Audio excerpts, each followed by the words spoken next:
అలా ఒకసారి చూడండి కాశీని, ఒక్కసారి అలా పరికించండి, తిలకించండి, పులకించండి. ఒక్కసారి ఇటు తిరగండి, అటు తిరగండి, అలా తిరగండి. కాశీ విశ్వనాథుడు, విశాలాక్షి ఇప్పుడే అమ్మవారి దర్శనం చేసుకున్నాం, వారాహి అమ్మవారు ఇప్పుడే దర్శనం చేసుకున్నాం. ఇప్పుడు గంగమ్మలో కూర్చుని స్వచ్ఛమైన గంగ, హరిపాదాన పుట్టావంటే గంగమ్మ, శ్రీ హరిపాదాన పుట్టావంటే గంగమ్మ. సో గంగమ్మ చాలా ప్రశాంతంగా ఉంది. ఈరోజు అసలు సూర్యుడే రాలేదు. ఈ ప్రశాంత వాతావరణంలో మేము ఎక్కడ బయలుదేరాం? ఇప్పుడు బిందు మాధవ్ దగ్గర బయలుదేరాం. సో గంగకి హిందువులకి ఎంత పెద్ద బంధం అంటే ఆ బంధం చెప్పలేం. ఎందుకంటే గంగ ఎప్పటిది భగీరథుడు తీసుకొచ్చాడు. భగీరథుడు ఎప్పుడు వాడండి? రాముల వారి కాలం వాడు. రాముల వారి కాలమా? రాముల వారి పూర్వజుడు కదా, ఎన్నో తరాలు. రాముడి వంశక్రమం చాలా పెద్దది. అందులో అజమహారాజు అంటే రాముడు వాళ్ళ తాతగారు, దశరథుడు వాళ్ళ నాన్నగారు, రాముడు, భరతుడు, శత్రుఘ్నుడు, ఇంకా అసలు అందులో రఘు మహారాజు, ఇలా ఎందరో ఎందరో మహా రాజులు, చక్రవర్తులు, యోధులు వాళ్ళంతా అయోధ్యని, కోసల దేశాన్ని పరిపాలించారు. అందువలన ఆ సూర్యవంశంలో పుట్టినటువంటి ఓ గొప్ప దాశరథి అంటే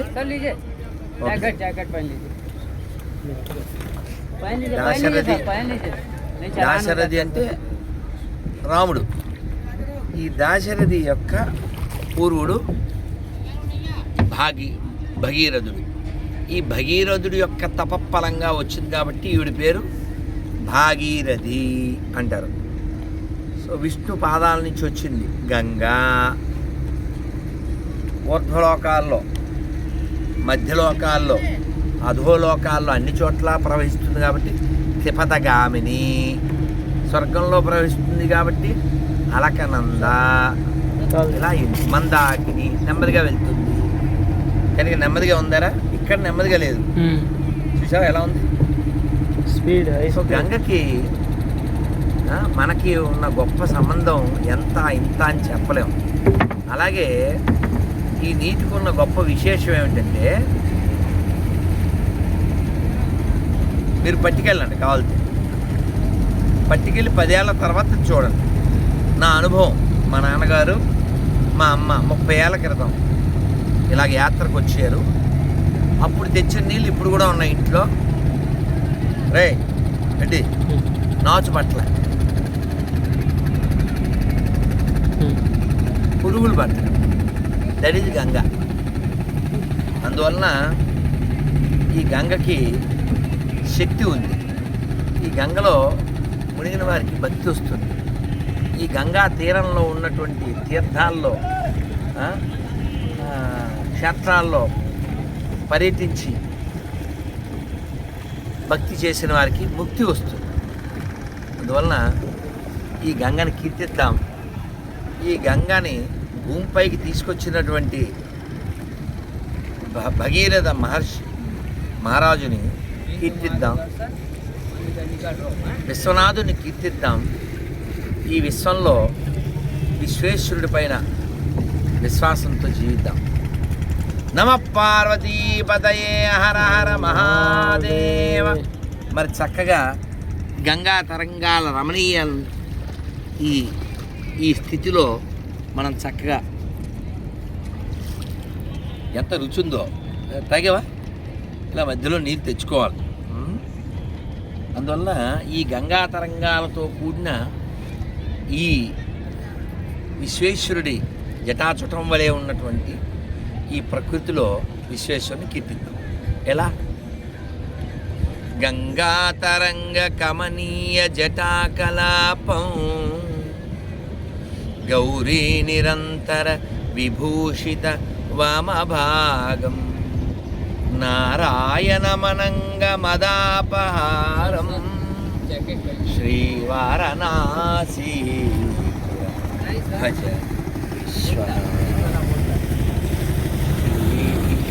వారణాసీపుర భజ విశ్వనాథం. ప్రభు పైన ఒప్పనేక చేయ పర్వాలేదు. సో కాబట్టి మనం మన బాధ్యత ఇప్పుడు ఈ పడవ ఎక్కాం, ఈ పడవలో సేఫ్టీ కోసం ఇది వేసుకోండి అని చెప్పాడు. అదేవిధంగా జాగ్రత్త కోసం. అలాగే ఈ మానవ జీవితంలోకి మనం ప్రవేశించినందుకు మనం మన సేఫ్టీ ఏంటి? భగవన్నామం అనేటువంటి జాకెట్ కలిగి ఉండడమే సేఫ్టీ. కాబట్టి మనం భగవన్నామాన్ని కలిగి ఉందాం. అది కలియుగంలో చాలా సులభం. ముడేసుకోండి, ముడేసి ఆఫ్ చేస్తున్నా. మనం ఈ భగవన్నామాన్ని కలియుగంలో చాలా సులభంగా పొందవచ్చు. ఎలా? హరే కృష్ణ కృష్ణ కృష్ణ హరే హరే, హరే రామ రామ రామ హరే. ఇలా అంటూ ఎక్కడున్నా మనం ఆనందంగా సుఖంగా జీవించవచ్చు. ఇదిగో ఇదే మణికర్ణికా ఘాటు. అదిగో తగలబడుతున్న శవాలు చూడండి. ఇలా మనం గంగ మీదుగా అలా లోపలికి వెళ్ళిపోతే విశ్వనాథుడి మందిరం. ఇక్కడే 10 రోజులు కార్యక్రమం, 9 రోజులు. మా జగన్నాథ్ శర్మ గారు, జంధ్యాల జగన్నాథ్ శర్మ గారు డీజే అని మేము పిలుచుకునేటువంటి వారి ఆధ్వర్యంలో ఇక్కడ దివ్యమైన కార్యక్రమం, తెలుగు వైభవం, ఋషి వైభవం జరుగుతుంది.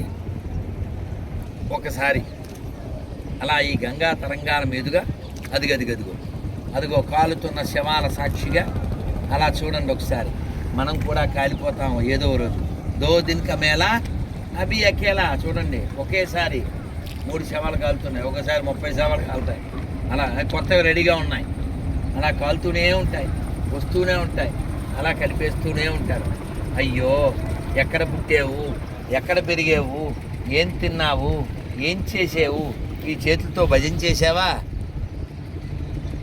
ఈ నోటితో నామం చేసావా? ఈ కళ్ళతో హరుణ్ణి చూసావా? ఎందుకయ్యా? ఏదో పుట్టి ఏదో పెరిగి వెళ్ళిపోవడానిక? అయ్యయ్యో, అలా నువ్వు బూడిద కుప్ప అయిపోయావు కదా. ఎన్ని సెంట్లు కొట్టావో, ఎన్ని స్టంట్లు చేసావో. అయ్యో, నువ్వు ఏ మతంలో పుట్టినా, ఏ కులంలో పుట్టినా, ఏ ప్రాంతంలో పుట్టినా నీ జీవితం గతం, నువ్వు అయిపోయావు కథం. అందుకే చెయ్యాలి భగవంతుణ్ణి పట్టుకోవడం అనే వ్రతం. అందువల్ల భగవంతుని పట్టుకోవడానికి సప్తమోక్షపురిలో ఒకటైనటువంటి మోక్షపురి అయోధ్య, మధుర, మాయా, కాశీ, కాంచి, అవంతిక అని చెప్పారు. కాశీ సప్తమోక్షపురాల్లో కాశీ చాలా ముఖ్యమైనది. ఇది మోక్షపురి. కాశ్యాన్ మరణాన్ ముక్తి అన్నారు. కాబట్టి తెలివైన వాళ్ళందరూ కూడా అలా బూడిదైపోయే లోపల ఎక్కడ కలిసిపోతామో కదా. ఎవరు గుర్తుపెట్టుకుంటారు? మన వస్తువులు వాడుకుంటారు, మన ధనాన్ని వాడుకుంటారు, మన జనాన్ని వాడుకుంటారు, మన యొక్క పేరును వాడుకుంటారు, మన పదవిని వాడుకుంటారు. చివరికి నిన్నొక్కడిని వదిలేసి వెళ్ళిపోతారు. తెలివిగా జీవిద్దాం. తెలుగు వాళ్ళమై పుట్టడం అదృష్టమే, కానీ తెలివైన వాడివి కాకపోతే మాత్రం దురదృష్టం. తెలివైన వాడు భక్తి చేస్తాడు, తెలివైన వాడు ముక్తి పొందుతాడు. ఆహా, ఏమి భాగ్యము!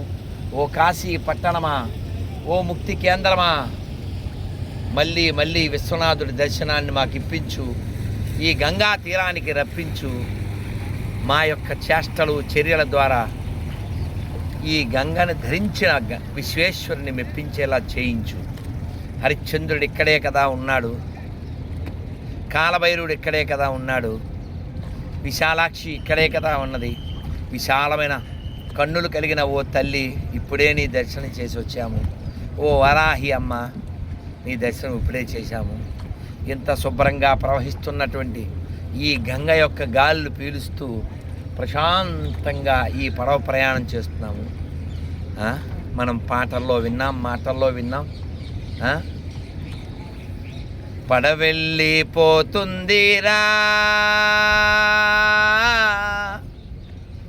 ఓ మానవుడా, పడవెళ్ళిపోతుందిరా.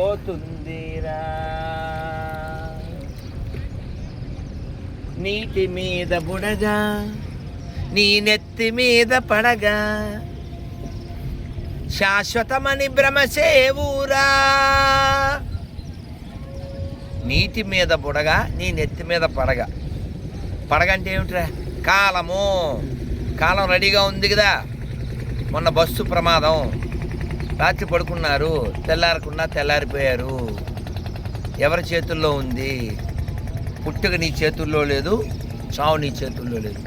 అందుకే కదా అన్నమయ్య చెప్పాడు, పుట్టుటయు నిజము పోవుటయు నిజము, నట్ట నడిమి పని నాటకము, ఎట్ట ఎదుట గలది ప్రపంచము, కట్టకడపటిది కైవల్యము,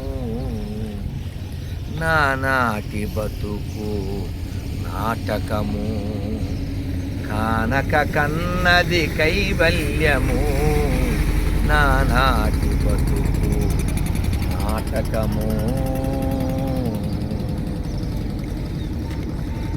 హర Hara Mahadeva. Shambho Shankara. Thank you very much. Thank you, ధన్యవాదాలండి. పని చేసేనాను.